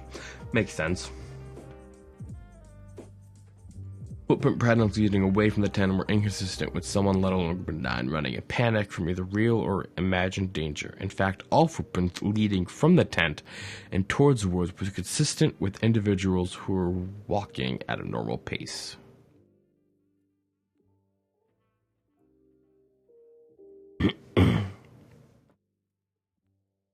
Repeated 2015 investigation. On February 1st, the group arrived at the mountain and erected a large 9-person tent on an open slope without any natural barriers. The group traversing through the slope and digging into the tent in the snow weakens the snow base. During the snow field above the tent starts to slide down slowly under the weight of the new snow, gradually pushing the tent fabric. Starting from the entrance, the group wakes up and starts evacuation in panic, with only some able to put on warm clothes. As the entrance is blocked, the group escapes through a hole cut in the tent fabric. Due to some of the members having very incomplete clothes, the group splits. Two of the group, only in the underwear and pajamas, were found in the Siberian pine tree near a fire pit. The bodies were found first and confirmed to die of hypothermia. 3 hikers, including Dyatlov, attempted to climb back to the tent, possibly to get sleeping bags. They had better clothes than those of the fireplace, but still quite light on their footwear was incomplete. The bodies were found in various places ranging 300 to 600 meters from the campfire. In poses suggesting they fell down in exhaustion while trying to climb in the deep snow.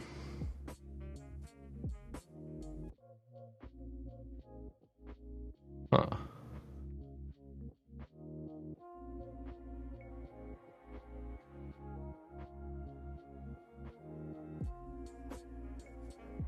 Interesting.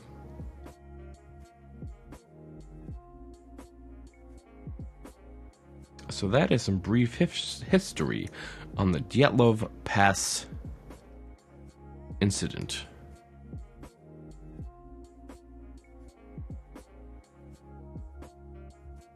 Which is something that actually happened.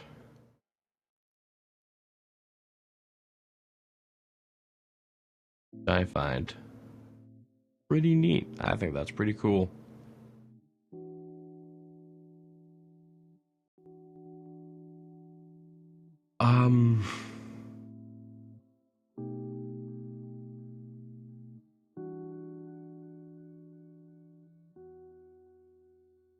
yeah, I guess that'll do it for me. It's almost midnight. We are 5 minutes away from midnight. I'm going to go to bed and get some. Try to get some rest at some point. I don't think I have anything I gotta do tomorrow. But we'll have let's check.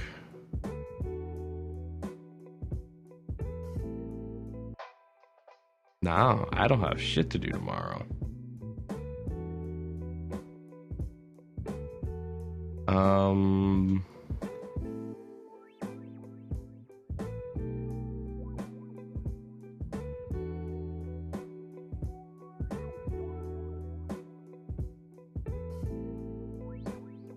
Yeah.